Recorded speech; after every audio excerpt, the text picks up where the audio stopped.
Bon les amis, les cloches résonnent, hein. Il est temps pour moi de vous dire la grande vérité. Alors je vais laisser les cloches quand même se finir. Encore une brève, hein. Une petite brève. Peut-être pas tous les jours, hein, faut pas rêver, mais ça prend du temps quand même. Faut analyser, faut dire des trucs quand même. Là on va parler de quoi? Bah toujours des mêmes sujets, hein. On va essayer de les creuser un peu, hein. Alors, ouais, tu vois pas ma ganache, mais c'est pas plus mal. C'est pas plus mal. Moi, il y a un truc qui m'épate, c'est que je vais revenir encore dessus. Ce vaccin, il y a deux trucs en fait. Il y a un truc qui va dans notre sens, et il y a un truc qui va pas du tout dans notre sens. Je m'explique.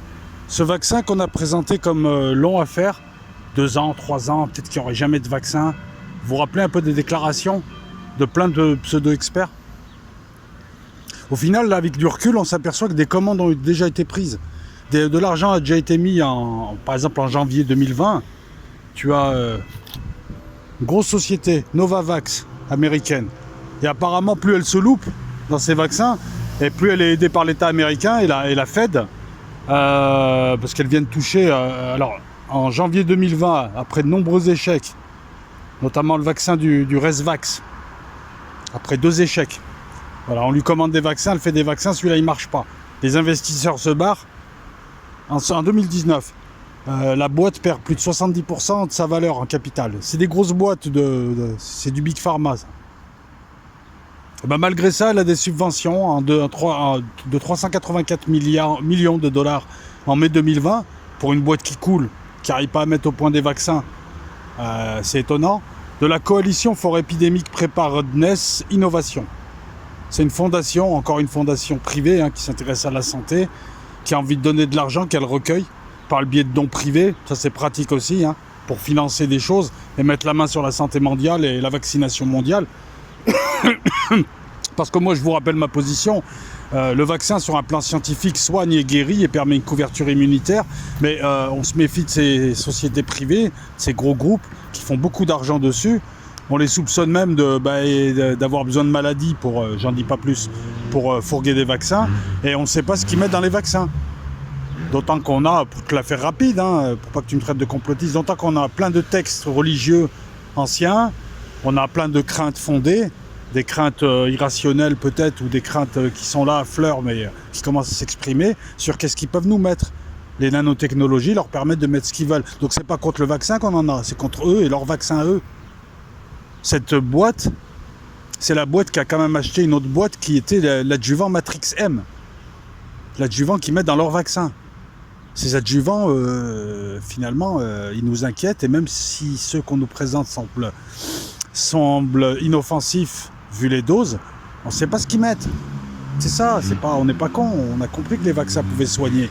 Mais les vaccins fait part. Voilà, ce vaccin, il s'avère qu'en janvier, par exemple, 2020, je continue, cette fameuse grosse boîte Novavax a eu le privilège d'avoir la promesse d'avoir 1,6 milliard de dollars du gouvernement fédéral pour les aider à fabriquer un vaccin contre le SARS-CoV-2, le vaccin qui combat la Covid-19, qui est le nom de la maladie. Et il est en test depuis mai.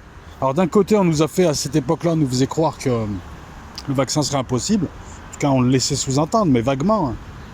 Mais ça rentrait quand même, tu vois, on te le dit à la télé, une personne, une autre personne, une émission, ça rentre dans la tête. Ça devient une vérité, et on s'aperçoit que dès le début, ils savaient quand est-ce qu'ils allaient le fournir, le vaccin. L'Algérie a fait des commandes pour la fin de l'année. Les mecs peuvent prendre des commandes avec des dates. En janvier, ils bossaient déjà sur ce vaccin. Novavax, en tout cas. C'est un exemple. Ça te montre bien que le truc, pour un truc qui est apparu d'un coup, soudainement, qu'on ne comprend pas... Et tu as tout un tas de firmes, Sanofi, Gilead. Gilead, elle s'est dit, on va créer un étage intermédiaire pour faire encore plus de fric. On va créer l'étage le vaccin, ça va être long, on va vous donner des médicaments pour vous soigner en attendant. T'as Takeda au Japon, qui c'est une grosse firme d'État qui s'est alliée à Novavax, qui a racheté sa licence. T'as Novavax, AstraZeneca, Pfizer, Moderna. Et tu as au moins 3, 4, 5 vaccins qui sont en phase 3 de tests cliniques en ce moment. C'est-à-dire qu'ils ont passé un tas de phases. Et moi, on m'a toujours dit que les vaccins, ça prenait 2 ans, 3 ans avec les tests. Avec les gars, soit ils sont rapides, soit ils nous racontent n'importe quoi, soit... Et en parallèle, tu as des gens comme Anthony Fauci ou l'OMS qui est aux mains de la fondation Bill Gates, hein, lorsqu'on voit les financements, directs ou indirects. Donc cette officine pseudo-mondiale qui te dit... Non mais ça craint en plus. En plus, est-ce que c'est à eux de dire ça? Il n'y aura peut-être jamais de solution miracle comme un vaccin. Ils sont là pour faire peur, alors qu'ils devraient rassurer les gens. Pendant que tu as des vaccins qui sont en préparation et qui vont se vendre, vaccins qui supposent 2-3 ans, mais là d'un coup, en moins d'1 an, les vaccins sont prévus, et ils vont sortir en fin d'année, et ils vont commencer à être vendus aux pays qui attendent. L'OMS vient de faire peur en disant qu'il n'y aura peut-être jamais de solution comme un vaccin efficace. Mais qu'il y a des vaccins qui sont en essai. Ils continuent à entretenir cette peur de... on a changé d'époque et faudra vous faire à cette maladie invisible qui nous sert à tout. Pratiquement. T'as Fauci, le docteur Anthony Fauci, qui est un expert américain des maladies infectieuses et qui a été à un moment donné, je ne sais pas s'il l'est toujours, conseiller de Trump. Lui, il te dit que l'espoir de trouver un vaccin qui serait fiable à 98%, c'est un espoir vain. Il fallait juste s'attendre à avoir des vaccins, mais alors lui, il est terrible. Il te dit qu'en gros, même si on a des vaccins, ça sera juste des outils comme des autres, et que ça ne fera qu'enrayer la pandémie, mais que ça ne nous guérira pas. C'est bizarre, parce que tout l'argumentaire des gens pro-vaccins, c'est justement que les vaccins ont éradiqué des maladies de zones entières de la Terre, grâce à la couverture vaccinale. Et lui, il te dit l'inverse. Tu vois, on te raconte, c'est plein d'acteurs différents, chacun balance des trucs contradictoires avec les autres, c'est voulu pour entretenir le doute. Et puis, voilà, encore une fois, c'est une arme, c'est devenu une arme politique, hein. C'est marrant, hein. On étudie les vaccins depuis 50 ans, les virus. On a le SARS depuis 2003 qui est étudié. On a des vaccins qui sont testés à base de... C'est juste pour réveiller le système immunitaire et pour l'habituer à notre système immunitaire qui se servent du rhume. On a un vaccin génétiquement modifié qui est en cours d'analyse. On a quoi? Et on a un truc intéressant aussi. Et ça, c'est l'élément qui va contre tout ce que nous racontons depuis le début, à savoir un vaccin mondial. Il y a des... Big Pharma a une main sur là où il y a de l'argent, l'économie occidentale. Mais Big Pharma n'a pas la main, encore, sur les économies d'État, les États qui font leurs vaccins, qui ont leurs instituts, qui mettent de l'argent. La Russie et la Chine, par exemple. Donc tu as 3 types de pays. Tu as les pays qui demandent à des labos privés de leur faire et qui leur donnent de l'argent. La France, l'Allemagne, l'Angleterre. Et donc ils sont aux mains de Big Pharma maintenant. Tu as des pays qui font leur propre vaccin parce qu'ils pensent que c'est quand même stratégique de vacciner sa population, plutôt que de laisser des gens la vacciner et d'introduire n'importe quoi dedans, à long terme, à très long terme. Et tu as les pays qui attendent, qui achètent, le gros du monde, et qui eux seront soumis au vaccin Big Pharma par le biais de Gavi, par le biais de toutes ces fondations qui vont venir les voir. Vous avez des malades, on a des vaccins, on vous propose des vaccins gratos. Et puis petit à petit, on vous vend des médicaments génériques. Vous voyez comment ça marche? Et on a là les Russes qui disent, nous avons mis un vaccin au point, il y a des essais cliniques en juin, il est au point, il va pas tarder à sortir. C'est 2 mois, 3 mois, même pas 2 mois et demi d'essais cliniques, ça fait rapide, je trouve. La Russie est l'un des 4 pays les plus touchés en nombre, en valeur absolue de morts. À peu près 15 000 morts. Ils sont 47e sinon en taux de mortalité. C'est-à-dire des morts pour 1 million d'habitants. Mais là, la Russie, elle intrigue. Parce que tu as tous les labos qui te disent pas avant la fin de l'année, et les Russes qui ont vachement moins de moyens, il faut être honnête. Leur recherche a moins de moyens que Big Pharma qui, eux, ils gèrent des milliers de milliards. La Russie, elle gère pas des milliers de milliards et encore moins le budget vaccin. Donc ils ont remis au point avant tout le monde ce vaccin. Donc est-ce que c'est une intox? Est-ce que, parce que c'est un gros marché, il y a de l'argent à se faire, hein, pour tout le monde. Et puis c'est stratégique pour ton pays. Et puis avec les Russes qui auraient un vaccin, ça leur permettrait aussi en Afrique et ailleurs, ils sont un peu partout, d'avoir un outil supplémentaire dans le cadre de leur politique. Excusez-moi, là, il fait chier. Dans le cadre de leur politique de soft power, voilà, s'ils proposent des vaccins russes à certains pays gratuitement, ça les aidera à avoir des marchés, à s'installer, à faire des bases. Mais est-ce que c'est possible? Est-ce que les Russes auraient de l'avance par rapport aux autres de plusieurs mois? Et comment se fait-il que tout le monde ait un vaccin rapidement, hein? Le Covid, je vous rappelle, c'était en mars, hein, le confinement. C'était il n'y a pas longtemps, hein, il n'y a pas très longtemps. Et ils parlent de nous remettre la muselière encore. Et ils vont la remettre dans les villes, c'est sûr. C'est sûr, à un moment donné, il y aura bien une ville qui va y passer, histoire de nous rappeler de nous tenir tranquilles. Le Royaume-Uni aussi. Le gouvernement anglais a commandé 100 millions de doses à Big Pharma pour une formule qui déclenche la réponse immunitaire. C'est un virus génétiquement modifié qui provoque le rhume des chimpanzés. C'est l'un des vaccins qui est en test en ce moment. Pour un virus qui mute, qui attaque que les vieux, puis ensuite qui attaque tout le monde sauf les jeunes, puis ensuite les jeunes, je trouve qu'ils sont en avance. Ça aussi, je m'interroge. J'ai le droit de m'interroger. Et moi, je suis persuadé, et il y a un truc de toute façon dont je suis persuadé, c'est que cette affaire, elle profite à beaucoup de gens dans cet immeuble et à plusieurs niveaux. Chacun gratte ce qu'il a envie. Voilà. Mais alors, comment il va faire Bill Gates pour nous fourguer un vaccin mondial si la moitié de la planète, la Chine, la Russie et d'autres encore, peuvent développer leur propre vaccin et se vacciner eux-mêmes? Comment peut-il le faire aussi alors que chacun dans Big Pharma, il y a plein de boîtes, Big Pharma c'est plein de boîtes, c'est plein de grosses boîtes, chacune développe son virus. Ça c'est un argument qui est gênant pour nous, qui pensons que l'étape d'après c'est le vaccin mondial avec la puce, parce que ça va être compliqué.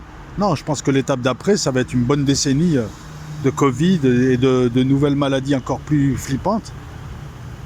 Parce que Bill Gates, il va vacciner quoi? Il va vacciner les pays pauvres, il va vacciner même pas l'Europe occidentale. Il y a d'autres firmes, je viens de vous les nommer, Pfizer, Boiron, Sanofi, il y en a tellement qui travaillent, qui elles aussi veulent développer leur truc. Et tu sais bien qu'un complot, c'est tu peux pas mettre 50 milliards de gens dans la confidence, même 50 milliards de chefs de boîte. Donc ça m'interpelle en tout cas, et ça va contre un petit peu ce que je pensais au départ, c'est-à-dire qu'on n'allait pas tarder à avoir ce fameux vaccin mondial. Non, il y a plusieurs vaccins mondiaux, il y a des pays qui en font, des labos qui en font, des pays qui achètent à des labos, et voilà, donc aujourd'hui c'est ce que j'avais envie de te dire. J'avais envie aussi de revenir sur le Liban, encore une fois. Je regarde un petit peu si j'ai rien oublié, je prends des notes, hein, parce que c'est mine de rien, c'est dense. Sur le Liban, moi j'ai vu les images, ouais, ça ressemble à un accident. Des accidents, drôle de timing.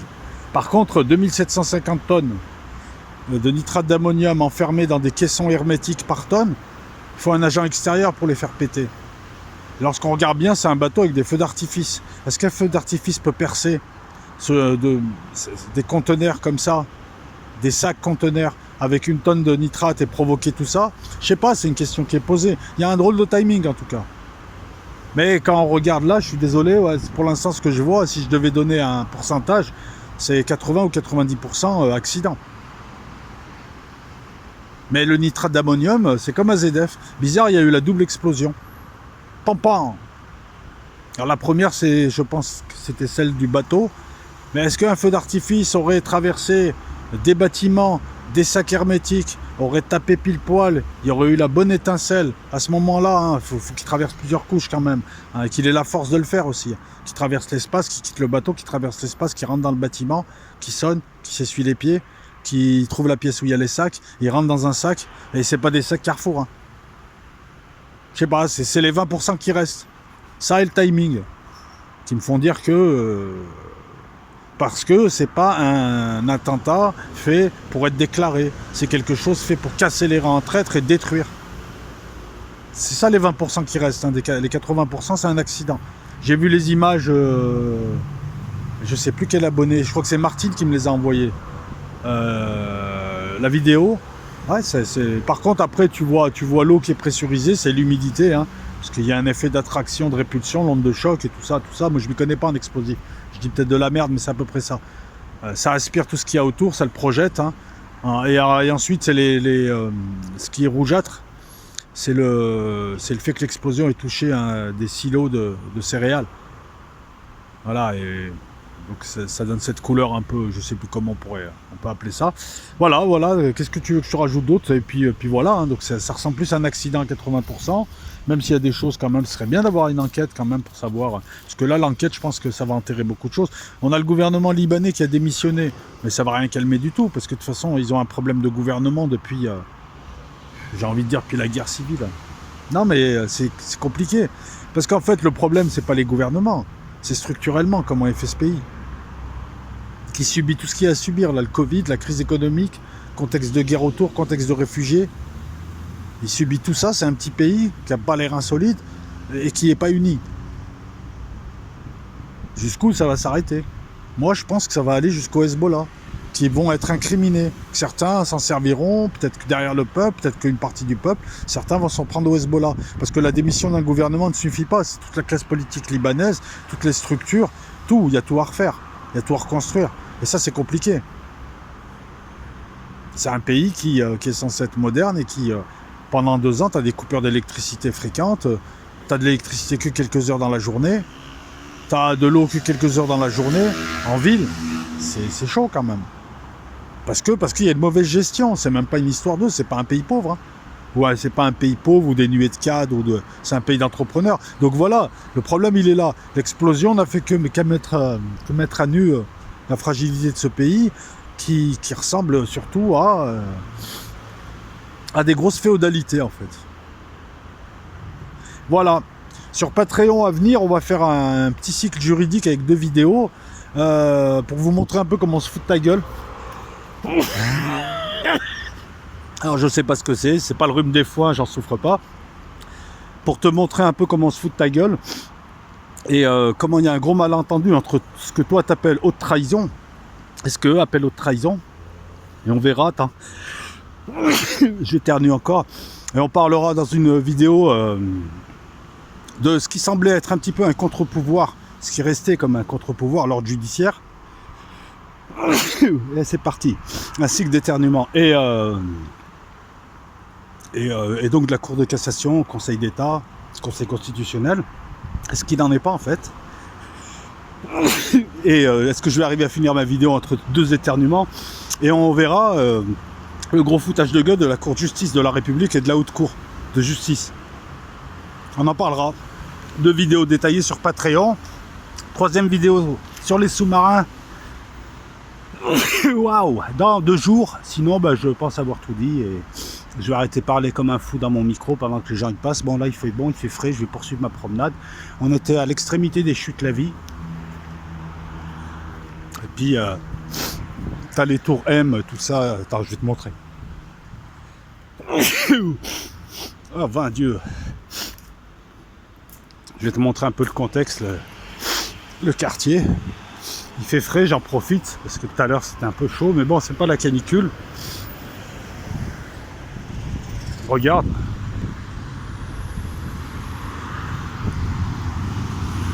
Au fond, c'est la mer. Hein. Au fond, il y a ta mer. Non, j'arrête, c'est pas bien, c'est une vidéo grand public. Regarde, les 2 tours, la tour marseillaise, je sais même pas si elle fonctionne encore, et la tour M, la tour maléfique. Bon, allez, ciao. Et là, l'église qui accompagnait mon entrée en lice. Allez, ciao tout le monde.